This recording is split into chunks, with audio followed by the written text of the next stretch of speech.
হযরত ইমামে হুসাইন সব নিয়ে রেডি হয়ে গেছেন, এবার কারবালার মাঠে যাবেন। আবদ্ধ অবস্থায় 19 বছরের একজন জওয়ান, যার নাম হযরত কাসিম, যিনি হযরত হাসানের ছেলে ছিলেন, হযরত ইমামে হুসেনের ভাতিজা হচ্ছেন, জিনার হযরত কাসিমের হযরত সাকিনার সঙ্গে বিয়ের কথাবার্তা হয়েছিল।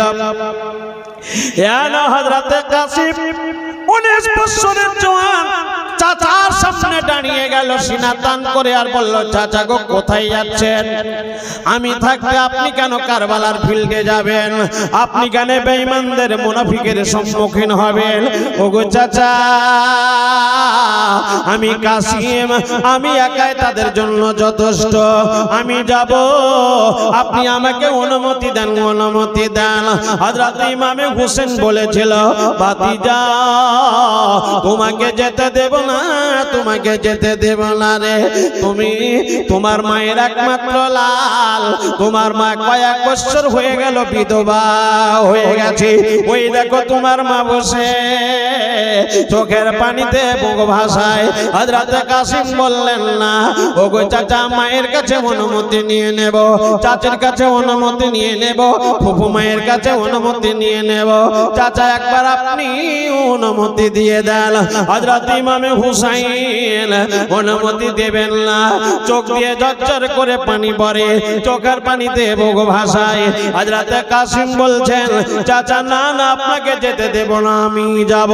শেষ বেলায় ইমামে হুসেন যখন রাজি হবে না, হযরত কাসিম বলল, চাচা গো আপনি কি জানেন না, আমার আব্বা সেই মহা কষ্টের সময় যখন তার শরীরখানা বিষের জন্য জ্বলতেছিল, যখন ছটফট করতেছিল, ওগো চাচা আপনি কি জানেন না, আমি কাসিম আমাকে ডেকে আদর করে ভালোবাসা দিয়ে সেই সময় বলেছিল, ও আমার বেটা কাসিম, আজকে তোমাকে আমানত স্বরূপ একটা তাবিজ দিচ্ছি রে, এই তাবিজটা তুমি তোমার কাছে অতি যত্নের সহিত রেখে দাও, যেই দিন মহা বিপদের সম্মুখীন হবে, যেই দিন মহা বিপদে পড়বে, এই তাবিজখানা খুলে তুমি দেখবে, এই তাবিজখানা খুলে তোমার চাচাকে দেখাবে। ওগো চাচা, ওই তাবিজের কথা মনে পড়ে গেছে, ওই তাবিজখানা একটু খুলে দেখুন, ওই তাবিজের মধ্যে কি লেখা আছে। হযরত ইমামে হুসাইন তাবিজখানা যখন খুলে দেখলেন, ও তরুণ যুবক ভাইরা, ও জননী মায়েরা রে, হযরত কাসিমের জন্য বলা হয়েছে, আমার ভাইকে রেখে সর্বপ্রথম যখন মহাবিপদের সম্মুখীন হবে, এ আমার লাল, এ আমার সোনাবাণী, এ আমার জান্নাতি ফুল কাসিম রে, সর্বপ্রথমে ওই বিপদের সম্মুখীন তুমি হবে। মুহাব্বতে বলুন সুবহানাল্লাহ, সুবহানাল্লাহ। হযরত ইমামে হুসেন কাসিমের মাথায় হাত রেখে দোয়া করলেন, আর বললেন, এ আমার ভাতিজা যাও, যাও রে, তোমার মায়ের কাছে একটু অনুমতি নিয়ে নাও। মা অনুমতি দিল, চোখের পানিতে বুক ভাসালো। 19 বছরের জওয়ান, ও আমার এই চূড়ামনের মাদেরকে বলবো, তরুণ যুবকদেরকে বলবো, বয়োজ্যেষ্ঠ বাবা চাচাদেরকে বলবো, মা রে, আজকে মাদ্রাসার জন্য তোমার ছেলের জীবন দিতে হয় না, মাদ্রাসার জন্য তোমার স্বামীর জীবনকে কেড়ে নেই না, এই মাদ্রাসার জন্য তোমাকে নিজের জীবনকে কুরবান করতে হয় না। আসরে কাসিমের প্রতি কুরবান হয়ে যাও, শুধুমাত্র ইসলামের পতাকাকে স্ট্রং রাখার জন্য, ইসলামের পতাকাকে খাড়ো রাখার জন্য তারা নিজের জীবনকে কুরবান করে দিয়েছিল। হযরত কাসিম খোলা তলোয়ার নিয়ে, যুদ্ধের পোশাক পরে, ঘোড়ার পিঠে চড়ে, সুবহানাল্লাহ, দ্রুত গতিতে 22,000 লোকের সামনে হাজির হলে। কত লোকের সামনে? 22,000 লোক, চারিদিকে হই হই করছে। ইবনে সাদ ইমামে কাসিমকে দেখে বলল, ইবনে সাদের বিশাল একটা পালওয়ান মানুষ ছিল, যার নাম ছিল আরজাক। আরজাককে ডেকে বলল, আরজাক দেরি করা চলবে না, যাও ফিল্ডে যাও, এখনই যাও ফিল্ডে। ওই দেখো 19 বছরের জওয়ান হযরত কাসিম ফিল্ডে চলে এসেছে। মনে রাখবেন ভাইরা আমার, যারা বেঈমান মুনাফিক হয় তাদেরও প্রচন্ড অহংকার থাকে। সে আরজাক বেঈমান পালওয়ান বলল, ইবনে সাদ আপনি কি আমাকে কমজোর ভেবেছেন নাকি যে 19 বছরের ছেলের সঙ্গে আমি লড়াই করতে যাব? এটা আমার জন্য সম্ভব নয়, আমার ছেলেরাই যথেষ্ট। ওই কাসিমের জন্য আমার ছেলেরাই যথেষ্ট, ফলে আমি যাব না। ইবনে সাদ বলেছিল, এ আরজাক মনে হয় কোন জায়গায় তোমার ভুল হচ্ছে রে। তুমি কি জানো না ওই ছেলেটি কোন বংশের ছেলে? বয়স কম হতে পারে। এ আরজাক তুমি গেলেই বড় ভালো হতো। সেই বেঈমান আরজাক বলেছিল, না না আমি কেন যাব, আমার 4খানা ছেলে আছে, যাকে পাঠাবো এখনই তার মুন্ডখানা মাথাখানা কেটে নিয়ে তোমার কাছে হাজির করে দেবে। ইবনে সাদ বলেছিল, তা কোনোদিন হতে পারে না, তবে যাও, তুমি যদি না যাও তোমার যেটা মনে হচ্ছে সেটাই করো, তোমার ছেলেদেরকে পাঠাও। আর যাক মনে মনে করলো, ছোটকে পাঠা হবে না, লউকে পাঠা হবে না, মেজোকে পাঠা হবে না, ফলে বড় ছেলেকে পাঠিয়ে দিই, তাহলে সে এখনই তাকে শেষ করে মেরে দিয়ে আমার সামনে তার কাটা মাথাখানা হাজির করবে। আর যাক তার বড় ছেলেকে বলল, আমার বেটা শোনো, যাও এখনই বাঘের মতো আওয়াজ দিয়ে সে আরজাকের সামনে তুমি হাজির হয়ে যাও। আরজাককে বলল, যাও এখনই তুমি কাসিমের সামনে হাজির হয়ে যাও। যেমনই তার বেটাকে আরজাক বলল, তার বেটা বলল, আব্বা গো আপনি যাবেন না, বলে না তুমি চলে যাও। আরজাকের বেটা বাঘের মতো গর্জন দিয়ে সুবহানাল্লাহ দ্রুত গতিতে দৌড়ে হযরত কাসিমের সামনে হাজির হয়ে গেল। হযরত কাসিম বলছে, তো কেন এলি? তোর নিজের জীবনখানাই বেকার হয়ে যাবে, শেষ হয়ে যাবে, এখনই চিরতরের মতো জাহান্নামী হয়ে যাবি। আরজাকের বেটা বলেছিল, এ কাসিম তোমার বক্তব্য ভাষণ শোনার জন্য আসেনি, যার জন্য এসেছি সেটা শুরু করে দাও। লড়াই শুরু হয়ে গেল। হযরত কাসিম বলল, এই আরজাকের বেটা শুনে নে, আমরা সর্বপ্রথম কাউকে দোষ করতে যাই না, কিন্তু যদি কাউরি দোষ পাই তাকে জীবিত ছেড়ে দিই না, তাকে চিরতরের মতো নরকদাহী করে দেব, জাহান্নামী করে দেব। এই নিয়ে যেমনই আরজাকের বেটা প্রথমে তলোয়ার ধারলো, হযরত কাসিম তলোয়ারখানা রুখে নিল। তারপরে সুবহানাল্লাহ হযরত কাসিমের যখন বাড়ি এলো, 2 বার নয়, 5 বার নয়, 10 বার নয়, একবারে তার ধর থেকে মাথাখানাকে আলাদা করে দিয়ে চিরতরের মতো তাকে জাহান্নামী বানিয়ে দিল। মুহাব্বতে বলুন সুবহানাল্লাহ। ওইদিকে 22,000 লোকের মধ্যে আরজাক দাঁড়িয়ে আছে, বাঘের মতো গর্জন দিচ্ছে, আর যেন তড়পিতে আছে, তবু প্রেস্টিজ ভালো লাগছে। এবার তার মেজ ছেলেকে পাঠালো, তারপরে তাকেও শেষ করে দিল। লও ছেলেকে পাঠালো, তাকেও শেষ করে দিল। যখন সব চাইতে ছোট ছেলেটাকে পাঠালো, ছোট ছেলেকে যখন শেষ করে দিল রে, আর জাকার থামতে পারলো না, আর জাকার থামতে পারলো না, বাঘের মতো তড়পিতে সেখানে হাজির হয়ে গেল হযরত কাসিমের হাতে। আরজাকের বড় বেটার তলোয়ার ছিল। মুহাব্বতে বলুন সুবহানাল্লাহ। আরজাক লাফিয়ে চিৎকার করে বলল, এ কাসিম আমার বড় ছেলের তলোয়ার কেন তোমার হাতে? হযরত কাসিম মৃদু হেসে বেঈমানের সামনে চিৎকার করে বলেছিল, এই আরজাক তুই কি জানিস না তোর বড় ছেলের তলোয়ার দিয়ে তোর ধর থেকে তোর গর্দনকে আমি কাসিম আলাদা করে দেব। সুবহানাল্লাহ। ও জননী মায়েরা, ও তরুণ যুবক ভাইরা, আর যাক বাঘের মতো তরপিতে আছে, আর হাতির মতো জমিনে পা ফেলে মাটিকে যেন মারতে আছে। ও জননী মায়েরা রে, সে আর যাক বেঈমান বলল, সর্বপ্রথমে কি দিয়ে যুদ্ধ শুরু হবে? হযরতে কাসিম বললেন, এই বেঈমান, আমাকে জিজ্ঞেস করতে হবে না, তোর যা দিয়ে ইচ্ছা তাই দিয়ে শুরু কর। যখন শুরু হয়ে গেল, হযরতে কাসিম সেই বেঈমান আর যাকেও সময় দেয়নি রে। অল্প সময়ে সেই আর যাকে চিরতরের মতো এক কথায় নিজের ধর থেকে মাথাখানাকে আলাদা করে জাহান্নামী বানিয়ে দিল। 22,000 লোকের মধ্যে তারা দেখতে আছে ইবনে সাদ, ইবনে জিয়াদ, ইয়াজিদ পালিদ দেখে তারা চিন্তায় পড়ে গেছে। এবার হযরতে কাসিম মানুষ তো বটে, 19 বছরের ছেলে, আর পারে না, পিপাসা লেগেছে, কণ্ঠনালী শুকিয়ে গেছে, বেকার হয়ে পড়েছে। হযরতে কাসিম মনে মনে করলেন, ওই তো আমার চাচা দাঁড়িয়ে আছে, ওই তো আমার মা দাঁড়িয়ে আছে রে, চাচার কাছে যাব, এক ঘুট পানি চাইবো, যদি শুধু কণ্ঠনালী ভিজার মতো যদি এক পেয়ালা পানি দিয়ে দেয়, আমি ওয়াদা করলাম আমার চাচা ইমামে হোসেনকে কারবালার মাঠে আসতে দেব না। 22,000 বেঈমানদের জন্য আমি কাসিম একাই যথেষ্ট। সুবহানাল্লাহ বলা যাবে না মহব্বতে?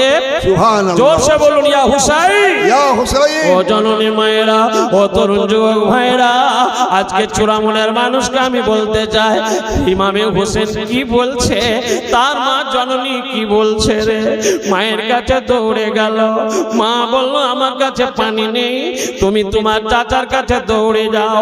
চাচার কাছে দৌড়ে এলো, হযরত ইমামে হোসেন বলছেন, এ আমার লাল, এ আমার সোনামানিক, এ আমার 19 বছরের পালোয়ান কাসিম, তোমাকে আমি কি দিয়ে বুঝাবো?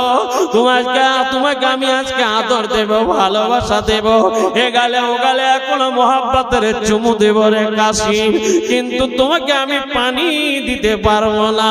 তুমি কি জানো না, পানির জন্য তোমার ভাই আলী একবার বিদায় নিয়েছে, পানির জন্য তোমার ভাই আলী আসগর বিদায় নিয়েছে। তুমি কি জানো না, 6 মাসের ছেলে আলী আসগর পানির জন্য তড়পে দুনিয়া থেকে বিদায় নিয়েছিল। এ ভাতিজা, আমার বেটা কাসিম, তুমি কি জানো না, তোমার চাচি মা শহরবানু, তোমার ফুফু মা হযরত যায়েনাব আমাকে ডেকে বলল, এ ভাই হুসাইন, যদি দোষ করেছি তো আমরা করেছি, যদি অন্যায় করেছি তো আমরা করেছি, যদি ভুল করেছি তো আমাদের হয়েছে। 6 মাসের আলী আসগর কোনো ভুল করেনি, কোনো অন্যায় করেনি, ঠিক মতো কথা বলতে পারে না। এই হুসেন, আমার ভাই শহরবানু বলল, আমার মাতাটা স্বামী, অন্যায় হয়েছে তো আমাদের হয়েছে, ভুল হয়েছে তো আমাদের হয়েছে, যা কিছু হয়েছে আমাদের হয়েছে। 6 মাসের ছেলে আলী আসগর কিছু ভুল করেনি, কোনো অন্যায় করেনি। ওগো স্বামী, এই ছেলেকে যদি ঘরে ফেলে নিয়ে চলে যান, মনে হয় ওদের দয়া হবে, নিষ্ঠুর দিলে মনে হয় রহম হবে, বলে এই ছেলেটাকে ফুরাত নদীর তীরে নিয়ে যান।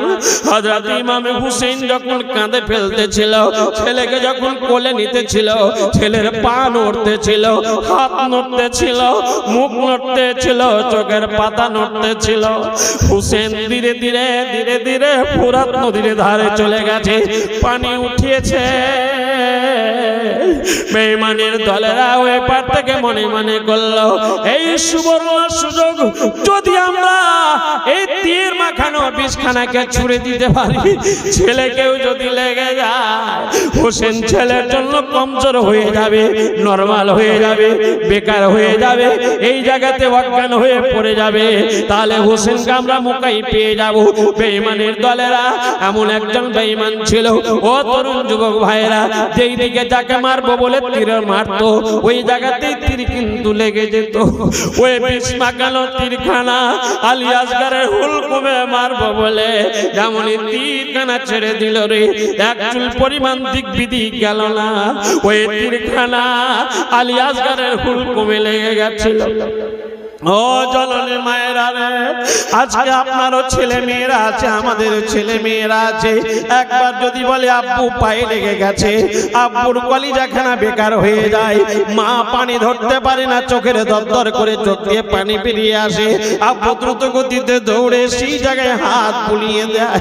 জননী মারে, সেই জায়গায় আলী আসগারের মা ছিল না, ফুফু ছিল না, বোন ভাইয়েরা কেউ ছিল না, একা ইমামে হুসেন। ইমামে হুসেন বলেন, তীর দেখে আমি বড় আশ্চর্য হয়ে বললাম, হুলকুমে লেগে গেছে, টেনে হিঁচড়ে তীরখানাকে বের করলাম। যখন বের করেছিলাম, এত দ্রুত গতিতে রক্ত বেরিয়ে এলো। আমি ইমামে হুসাইন সেই রক্তমাখা পানিগুলোকে হাতে উঠিয়ে আল্লাহর দরবারে কেঁদে কেঁদে বলেছিলাম, আল্লাহ গো, এইরকম আলী আসগার তুমি যদি আমাকে শত শত দাও, তুমি শুধু আমাকে ধৈর্য দাও, তোমার রাস্তায় এইরকম আলী আসগারকে আমি কুরবান করে দেব।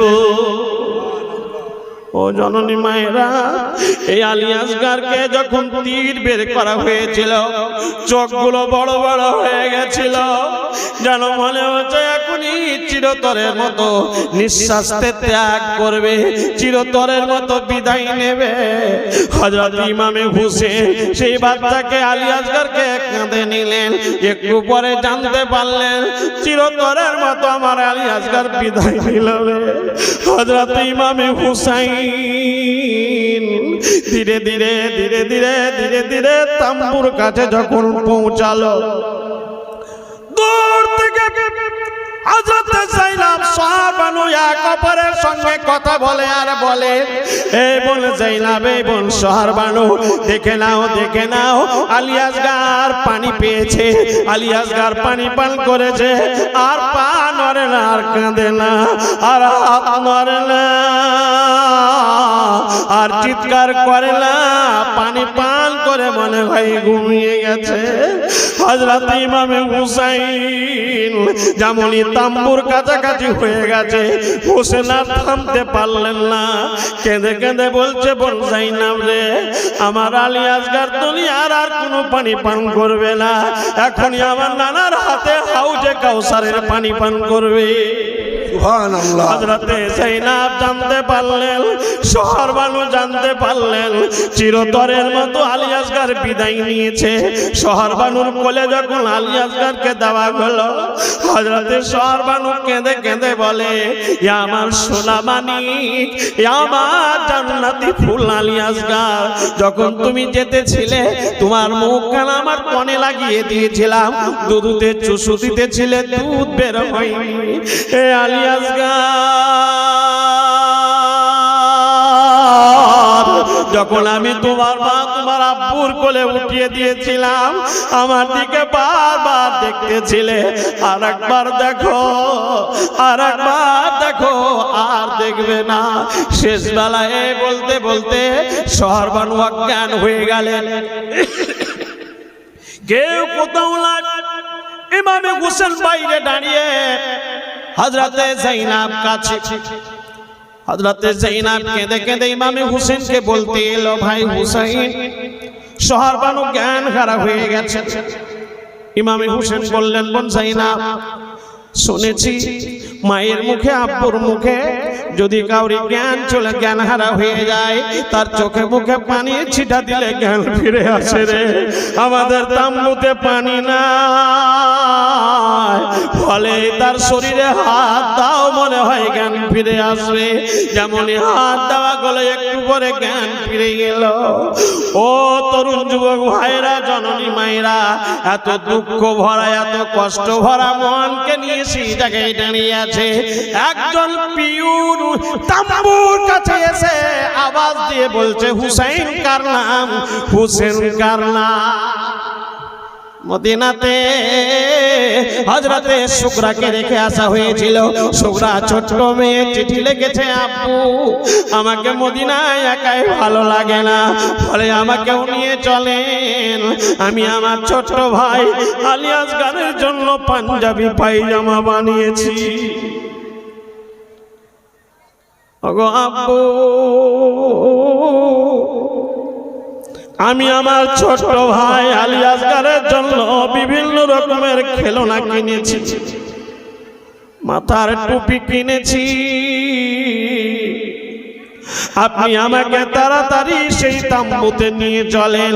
এভাবে চিঠি লিখেছে হোসেন। পড়ছে, জননী মায়েরা রে, যার নানি হযরতে সুগরার নানি, এক কথায় হযরতে ফাতেমা, হযরত ইমামে হোসেনের মা হযরতে ফাতেমা এমন একজন মা ছিলেন যিনাকে বলা হয়েছে জান্নাতুন নিসা। যেই জায়গায় হযরত ইমামে হোসেন শহীদ হয়েছিলেন, ও জননী মায়েরা খোদার কসম করে বলি, ওই জায়গায় যেই মেয়ে এমন একজন ছেলেকে পেয়েছিল, ছেলে এমন একজন মাকে পেয়েছিল, শহীদের জায়গায় মা ঝাড়ু লাগিয়েছিল। মোহাব্বতে বলুন সুবহানাল্লাহ। সূরা রাতে বোরখা পরে মা ফাতেমা সিয়া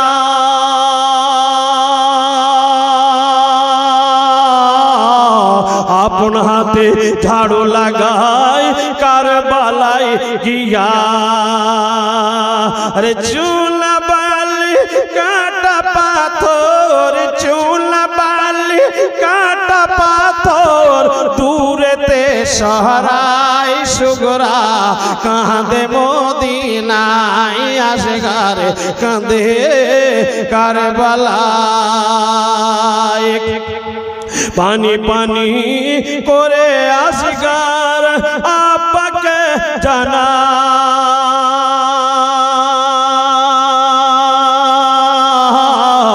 ইমাম হোসেন কোলে তুলে সিনাতে লাগায়।